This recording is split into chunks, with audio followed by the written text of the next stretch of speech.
Davetliler, basın mensupları, kongre delegeleri, muhterem hazirun, hanımlar, beyler ve sevgili gençler, hepiniz hoş geldiniz, sefalar getirdiniz. Hepinizin malum olduğu üzere bu yılın başından itibaren büyük bir musibet yaşamaktayız. Tüm dünyayı saran Covid-19 salgını bizleri de şiddetli bir şekilde etkilemektedir. Bu vesileyle başta bir gün olmak üzere salgın nedeniyle vefat edenlere Rabbimden rahmet diliyorum. Halen bu hastalıktan muzdarip olan ve şifa bekleyenlere de Rabbimden şifa diliyorum. Bu vesileyle bu akşam bu salgın vesilesiyle karantinaya giren bizim tek başkan adayımız Sayın Refik Alpay'a da şifalar diliyorum. Rabbim selamet versin diliyorum. Sözlerimin başında Hürdavan'ın günümüze gelmesinde büyük emeği olan fedakarlıklarını şehadetleriyle teşkilleyen Bingöl şehitlerimiz Fethi Yalçın ve Cengiz Tiryaki'ye selamlarımızı göndermek istiyoruz. Fethi Yalçın, Cengiz Tiryaki ve bütün İslam şehitlerine selam olsun. Allah'ın selamı, rahmeti, bereketi Bingöl'e ve Bingöllere olsun. Bingöl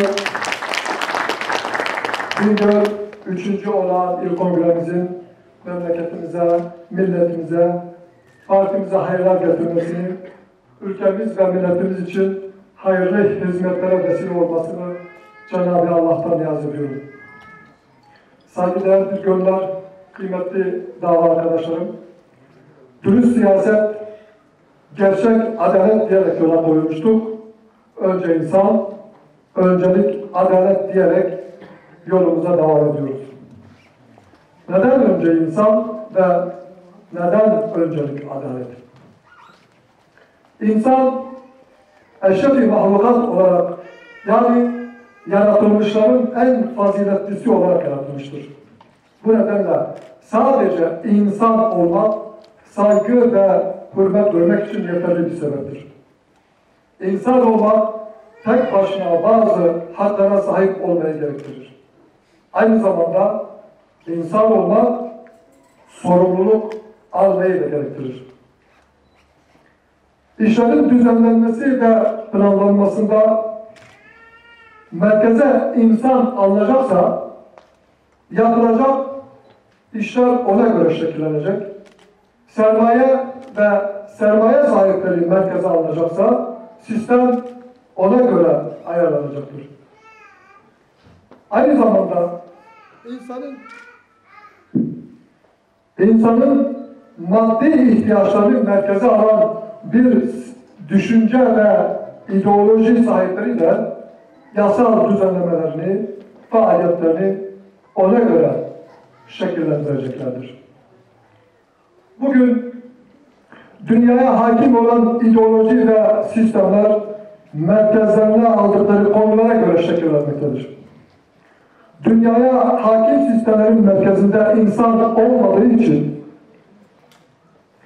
bütün azameti ve barındırdığı nimetlere rağmen bugün insanların önemli bir kısmı açlık ve yoksulluk içerisinde bulundukları halde küçük bir azınlık dünyadaki mal ve nimetlerin yarısından fazlasına sahip olmaktadır.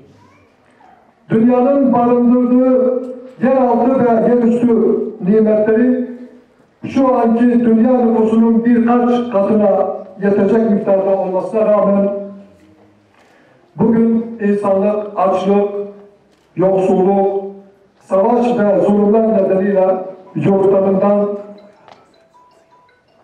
yurtlarından çıkmakta, 100 milyonlarca insan evini barkını terk edip yabancı memleketlerde yaşama savaşı vermektedir.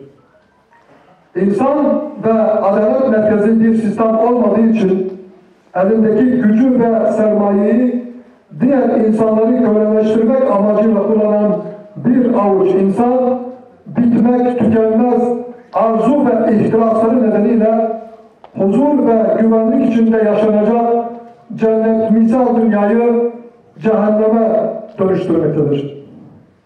İnsan fıtratına uygun olmayan, insanı ve adaleti öncelemeyen beşeri ideolojiler ve sistemler tarih boyunca insanlığa kan, gözyaşı, yıkım, savaş, açlık ve sürgünler yaşatmışlar ve halen yaşatmaya devam ediyorlar. İnsanlık tarihinde gerçek manada insanlığın huzur ve güveninin sağlandığı dönemlerin peygamberler ve onların takipçilerinin yönetimde oldukları zamanlar olduğu tarihi bir gerçektir. Bugün insanlığın içinde bulunduğu krizin çözülmesinin yegane yolu insan fıtratına uygun ilahi sistemlerin tekrar yeryüzüne hakim olmasıdır. Rabbimiz bize iyilik yapmayı ve adaleti emretmiştir. İnsanlara iyilik yapmayı amaçlamayan, insanlara adaletle iş görmeyi öncelemeyen, adaletin ölçüsünü vahiden almayan bir sistem insana huzur ve güven sağlayamaz. Bu nedenle önce insan, öncelik adalet diyoruz. Muhakkak ki Allah adaleti, iyiliği akrabaya yardımı emretmiştir. Sevgili Bingöl hemşehrilerim, kıymetli arkadaşlar, bulunduğumuz coğrafya dünyanın en yaşanılır bölgelerinden biridir. Bununla birlikte yaşadığımız coğrafya yeraltı ve yerüstü kaynakları itibariyle dünyanın en zengin bölgelerinden biri olarak tarih boyunca medeniyetlerin beşiği olmuştur. Bize bahşedilen bu nimetler aynı zamanda bize bir sorumluluk yüklemiştir. Sahip olduğumuz bu nimetler korumak ve gelecek nesillere devretmesi de bizim sorumluluklarımızdan birisidir. Bu nimetlerin bir de külfeti vardır. Emek harcamadan, bedel ödemeden nimetlere ulaşmak ve muhafaza etmek mümkün değildir. İnsan için kendi çalışmasından başka bir şey yoktur diye ferman buyurmaktadır Rabbül Alemin. Sorumluluk sahibi insanlar olarak maddi ve manevi kazanımlarımızı korumak ve geliştirmek zorundayız. Bilinçli hareket edilmez ve sahip olunan değerlerin kıymeti bilinmezse nimetlerin elden gitmesine neden olur. Sahip olduğumuz en kıymetli değerimiz bizim inancımız ve bunun oluşturduğu medeniyetimizdir. Bizi biz yapan değerlerimizdir. Bunları muhafaza edebildiğimiz için bugün dünyada kimliğimizle, duruşumuzla ve medeniyetimizle mümtaz bir yerde duruyoruz. Ancak küresel sermaye ve sömürgeciler kurdukları sistemin artık çökmekte olduğunu gördükleri için bizim topraklarımıza, yeraltı ve yerüstü değerlerimize göz dikmiş bulunmaktadır. Bu saldırılara karşı hazırlıklı olmaz ve gerekli tedbirleri almazsak biz bu değerlerimizi kaybederiz. Artık saldırılar daha çok teknolojik imkanlar, algı yönetimi ve toplum mühendisliği şeklinde yapılmaktadır. Küresel sömürgeciler kullandıkları tekniklerle öncelikle medeniyetimizin dinamiklerini yok etmek ve sirayet edebilecekleri bir toplum oluşturmak için uğraş vermektedirler. İstedikleri toplumu inşa edebilirlerse ordularla, savaşlarla ülkeyi yok etmelerine gerek kalmaz. Bizim medeniyetimiz insan fıtratına en uygun ve mükemmel ilahi kanunlardan neşet etmiştir. Bu medeniyet olduğu müddetçe halkımıza istedikleri şekilde nüfuz edemezler. Bu nedenle öncelikle bu değerlerimize saldırı düzenlemektedir. Dünyada istedikleri nizamı kurabilmek için insanların ne şekilde ve nasıl yaşayacağına, fertlerin ve ailenin ve toplumların hangi kurallara ve ilkelere göre şekilleneceğine karar vermek istiyorlar. Neyin ve kimin sevileceğine, neyin ihtiyaç olduğuna, neyin tüketileceğine karar vermek istiyorlar. Bunu başardıkları zaman ortada ne inanç kalır, ne örf ve adet, ne de kişilikli bir fert ve toplum. Başıboş fertler yığını olarak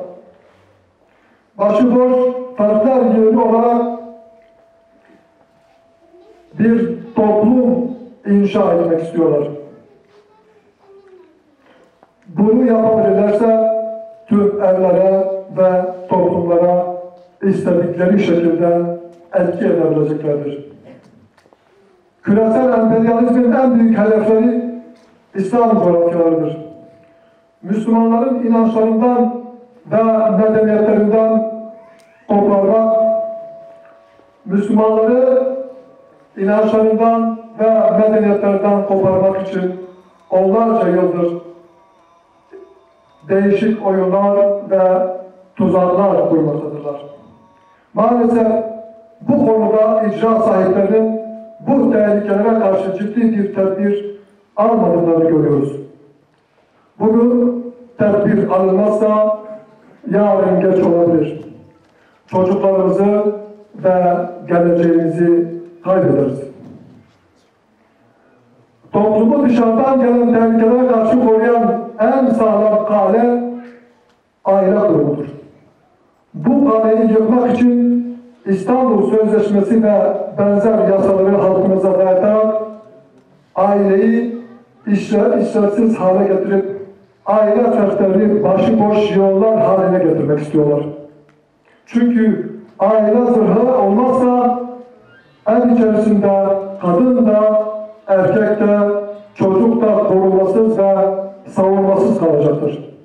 Böylece teknolojik imkanlar ve toplum mühendisliğiyle küresel emperyalistlere hizmet edecek bir nesil oluşturma imkanına kavuşacaklardır. Aile kurumumuz tehlike altındadır. Gençlerimiz tehlike altındadır. Bunları kurtarmanın yolu inancımıza, kültürel değerlerimize, gelenek ve göreneklerimize sahip çıkmaktır. Bu görev tek tek her birimizin görevi olduğu gibi İslam toplumunun yapısına uygun sözleşmelerden çekilme, toplumun inancına ve örfüne uygun düzenlemeleri yapmak da hükümetlerin ve devletin görevidir. Vatandaşlarımız bu konuda bilinçli hareket etmeli, bizi Avrupa toplumu gibi ilkesiz, kuralsız, kutsalı olmayan bir toplum yapmaya çalışanlara prim vermemelidir. Sevgili Bingöl hemşehrilerim, sevgili dava arkadaşlarım, Batı medeniyeti iflasın eşiğine gelmiştir. Yüzyıllardır içi boş kavramlar ve hayallerle satmaya çalıştıkları değerleri iflas etmiştir. Buna karşın dünya yaşlandıkça gençleşen İslam medeniyeti Avrupa'nın her tarafında büyümeye devam ediyor. Medeniyetlerini mazlum halkların kanları ve emekleri üzerine bina eden Batı, çöküşünü gördükçe İslam'a olan kin ve düşmanlıklarını her gün bir adım daha ileri götürmektedir. Başını Fransa'nın çektiği Avrupa'nın, İslam'ın ve İslam'ın kutsallara saldırıları bu bitmişlik sendromundan kaynaklanmaktadır. Bu İslam düşmanlığı ve İslam'ın aziz peygamberine yapılan hakaretler onlara fayda vermeyeceği gibi bu saldırılar ancak Batı'nın çökmesini hızlandıracaktır. Olayın hazin tarafı ise 2 milyara yakın Müslümanın ve onlarca İslam ülkesinin bu saldırılar karşısında bir araya gelememeleri ve ortak bir eylem planı ortaya koyamamalarıdır. Alemlere rahmet olarak gönderilen İslam peygamberine hakaret eden karikatürlerin bir devletin resmi kurumlarına asılmasının tüm ümmeti ayağa kaldırması gerekirdi. Nispeten Müslümanlar fert olarak tepkilerini de ortaya koydular. Ama bununla birlikte İslam ülkeleri Fransa ile tüm diplomatik, ekonomik ve siyasi ilişkileri derhal kesmeliydi. Şahsiyetli dış politika bunu gerektirir. Ne yazık ki onlarca yıldan beri Müslümanların arasına kurdukları nifak ve aykırılık tohumları nedeniyle İslam ülkelerinin çoğu kendi iç sorunlarıyla uğraşmaktadır. Dış dünyayla ilgilenecek mecalları kalmamıştır. Ülke dışına müdahale edenlerin çoğu da yine Batılı efendilerinin çıkarlarına hizmet etmek için bunu yapmaktadır. Batı'ya karşı izzet ve onurumuzu korumak için içeride kardeşlik hukukunun gereğini yapma ve adil bir yönetimi mutlaka tesis etmek gerekir. Muhterem Bingöl'lü kardeşlerim, ülkemiz bir deprem ülkesidir. Deprem yaşama riski açısından en riskli illerden biri de bildiğiniz gibi Bingöl'dür. Yakın tarihte Bingöl'de şiddetli bir deprem de yaşadınız. Bu vesileyle bir kez daha bu depremde vefat edenlerde Rabbimden rahmet diliyorum. Depremleri durdurma ve zamanını önceden öğrenme imkanına sahip değiliz. Ancak depreme dayanıklı bina yapma bilgi ve tecrübesi vardır. Sırf aralılarla ölümlü büyük depremler yaşanmasına rağmen düzgün bir şehirleşme politikası geliştirilemediği gibi deprem sonrasında depremzedelerin konut edilmesi ve yapılan yardımlar da hakkıyla yapılamamaktadır. Bunu en açık şekilde sizler yaşadınız. Yıllardır ihmal edilen yapı denetimleri de usulsüzlükler nedeniyle ülke yapı stoklarının önemli bir kısmı depreme dayanıklı olmayan ilk büyük depremde büyük zarar görecek yapılardır. Kentsel dönüşüm adı verilen programla standartlara uygun olmayan yapılar ve depremlere karşı zayıf yapıların yenilenerek sağlıklı ve yaşanabilir şeyler hedeflenmişti. Maalesef bu projeler de yeni rant kapılarına dönüştürülerek amacından uzaklaştırıldı. Bu nedenle yenilenmesi gereken bölgelere girilememekte ya da inşaat firmalarının kazançlarına endeksli çalışmalar haline getirilmektedir. Bu konuda en muzdarip olan şeylerden biri de Bingöl'dür. Bir an evvel kentsel dönüşümün amacına ve modern şehir anlayışına uygun projelerle ihtiyaç duyulan kentsel dönüşüm faaliyetleri mutlaka başlamalıdır. Saygıdeğer Bingöl'ler, ülkemiz bulunduğu konum ve iklim şartları bakımından tarım ve hayvancılık alanında çok elverişli bir konudadır. Ancak yanlış tarım politikaları, rant ve kayırmalar nedeniyle bu imkanlarımızdan yeterince istifade edemiyoruz. Stratejik birçok tarım üründen ülke ekonomisine katkı verecek potansiyel olmasına rağmen bu ürünleri ithal eder duruma getirdik. Bununla birlikte şehirler tarım alanlarına doğru kaymaya devam etmektedir. Yapılan usulsüzlüklerle tarım ürünlerinin yetiştirilmesi gereken tarlalarda binalar yükselmektedir. Bu nedenle bir yandan tarım alanlarımız gittikçe tüketilmekte, diğer taraftan zayıf zeminlere yapılan binalar küçük bir sarsıntıda yıkımlara ve ölümlere neden olmaktadır. Birinci sınıf tarım arazilerinin imara açılması ve sağlıksız yapıların denetlenmesi konusu bir daha gündeme gelmeyecek şekilde katı kurallar ve denetimlerle sorun olmaktan çıkarılmalıdır. Sevgili hemşehrilerim, kıymetli dava arkadaşlarım, bugün yaşadığımız ekonomik krizin asıl nedeni uygulanan faizli kapitalist sistemdir. Faiz, ekonomik sorunların büyük bir kısmının bizzat nedeni ve kaynağıdır. Bu faizli ekonomik sistemden kurtulup insan fıtratına uygun iktisat modeli sistemine geçilmediği sürece krizlerden, enflasyondan ve işsizlikten kurtulmak mümkün değildir. Uluslararası para balonlarının ülkenin ekonomisine müdahale ettikleri bir gerçektir. Faizleri yükseltip hiçbir emek harcamadan ülke kaynaklarını kasalarına aktarmak için türlü spekülatif manevralar yaptıkları da söz değildir. Faizlerin yükseltmesi hiçbir şekilde ülke ve milletin menfaatine değildir.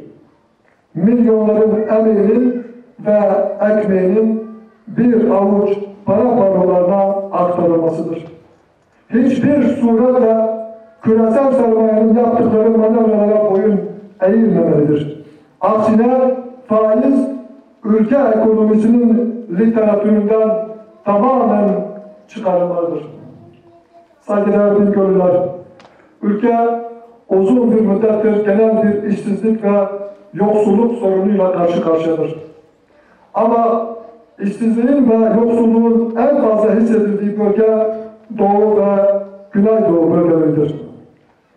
Yıllardan beridir yanlış tarım ve hayvancılık politikaları, boşaltılan köyler, yanlış teşvik politikaları ve usulsüzlükler nedeniyle bölgemiz diğer bölgelerden çok daha fazla yokluk ve yoksulluk yaşamaktadır. Öte yandan güvenlikçi uygulamaların verdiği rahatsızlıklar, huzur ve güven ortamının hissedilmemesi nedeniyle iş ve hizmet üretebilecek iş adamları da bölgeyi terk etmek durumunda kalmaktadır. Bölgeler arasındaki kalkınmışlık farkının daralması, güven ve istikrarın yeniden bölgeye hakim olması için ek imkanlar ve projeler devreye sokulmalıdır. Bingöl, dağları, endemik bitkileri, havası ve suyuyla arıcılık, hayvancılık ve organik tarımda sadece il ölçeğinde değil, belki bütün bölgenin ticaret, tarım ve hayvancılığa dayalı sanayisinin merkezi olabilecek potansiyele sahiptir. Bunun için büyük bütçelere ve dış kaynağa da ihtiyaç yoktur. Uygun planlama ve projelere bir de vatandaşlara rehberlik edecek devlet adlına ihtiyaç vardır. Uygun planlama yapıp vatandaşlara güven ve huzur ortamı oluşturarak herkesi birinci sınıf vatandaş olarak kucaklayan sistemi kurarak bunları başarabiliriz. Yanlış tarım ve ithalat politikaları, yem fiyatlarındaki artış, mera ve yaylaların yeterince kullanılamaması nedeniyle Bingöl gibi elverişli bir bölgede bile 20 yılda küçük ve büyükbaş hayvan sayısında yarı yarıya azalmanın meydana gelmesi, yapılan yanlışların vahametini gözler önüne sermektedir. Özellikle temel gıda ürünleri stratejik öneme sahiptir. Bu ürünleri yetiştirecek olan çiftçiler birer hazine gibi kıymetli görülerek korunmalı, tarımsal üretimde kullanılan makine ve ekipmanların tamamen yerli olması ve tarım ürünlerinin maliyetlerinin düşürülerek yaygınlaştırılması sağlanmalıdır. Gelişen teknoloji ve modern hayat tarzları insanları köyden kentlere yönetmektedir. Bunu önlemek için köye dönüşleri cazip hale getirecek teşvikler ve destekler sağlanmalıdır. Meraların haksız bir şekilde özel mülk kapsamına alınmasının önüne geçilmelidir. Saygıdeğer Bingöl hemşerilerim, icraatın ve düzenlemelerin merkezinde adalet olmadığı için gençlerimiz geleceğe dair umutları tüketmiş durumdadır. Büyük emek ve fedakarlıklarla elde ettikleri diplomalar ve sınav başarıları mülakat adı altında geçersiz kılınmaktadır. Yılların gayret ve emeğiyle elde edilen tecrübeler birkaç dakika içerisinde heba edilmektedir. Bununla birlikte yandaşlık, taraftarlık ve yakınlık tüm başarılardan ve sertifikalardan daha etkin statüler haline almıştır. Zeka ve kabiliyetleriyle ülkeye büyük hizmetlerde bulunabilecek gençlerimiz, liyakat ve ehliyetin aranmadığı kurumların kapısında taraftarlık ve adam kayırmacılığın duvarıyla karşılaşmaktadır. Layık olan, ehil olan yerine hak etmeyen ve işin hakkını vermeyenler makamlara ve mevkilere getirilmektedir. Suç ve cezaların şahsili en temel ve en eski hukuk kaidelerinden biridir. Güvenlik soruşturması adıyla yapılan uygulamalar nedeniyle gençlerimiz uzaktan bir akrabasının işlediği iddia edilen suçlar nedeniyle kolektif cezalandırmaya tabi tutulmaktadır. Mesken masumiyeti inancımızın ve medeniyetimizin en dokunulmaz kıldığı kavramlardan biridir. Buna rağmen çağrıldıklarında ifade vermeye gidecek kadınların elleri onlarca silahlı polis tarafından basılmaktadır. İnsanlar yargılama sonucunda beraat kararı aldıkları halde sadece suç isnadı yapıldığı için yıllarca emek verdikleri, ekmek yedikleri kurumlardan ihraç edilmektedir. Evet, çaresiz değiliz. Çare basittir. Çare Hüdapar'dır. Çare önce insan, öncelik adalet anlayışıdır. İnsanın merkeze alan, tüm iş ve işlemlerinde adaleti önceleyen anlayışın devlete ve hükümete hakim olmasıdır. Kardeşlerim, önce insan, öncelik adalet anlayışının ülke siyasetine hakim olması için bu ülkenin tüm vatandaşlarının zihinlerine kazınması gerekir. Bu görev sizlerindir, bizlerindir. Hüdapar'ın misyonunu tüm halkımıza anlatma görev ve sorumluluğumuz vardır. Evet, kapı kapı dolaşıp bu anlayışı tüm Bingöl'e ulaştırmamız lazım. Bunun için çalmadık kapı, hitap etmediğimiz gönül kalmamalıdır. Halkın sorun ve sıkıntılarının çözümünün Hüdapar'ın programında olduğunu anlatmamız, göstermemiz lazım. Evet, yolumuz uzun, yükümüz ağır, imkanlarımız kısıtlı, zamanımız dar, takatimiz sınırlı olabilir. Ama iman varsa imkan da vardır. Ve hür davanın neferlerinde bu iman ve inanç vardır. Gayret bizde, başarı Allah'tandır. Hüdapar'ın önce insan, öncelik adalet anlayışının tüm ülkeye hakim olması ve Hüdapar güneşinin yükseldiği günlere kavuşmak dileğiyle Bingöl 3. olağan il kongresinin ülkemize, milletimize ve partimize hayırlara vesile olmasını diliyorum. Görevli devreden arkadaşlarıma da şimdiye kadar yaptıkları hizmetlerden dolayı teşekkürlerimi iletiyorum. Yeni göreve gelen kardeşlerime de başarılar diliyorum. Esselamu Aleyküm ve Rahmetullahi ve Berekatuhu.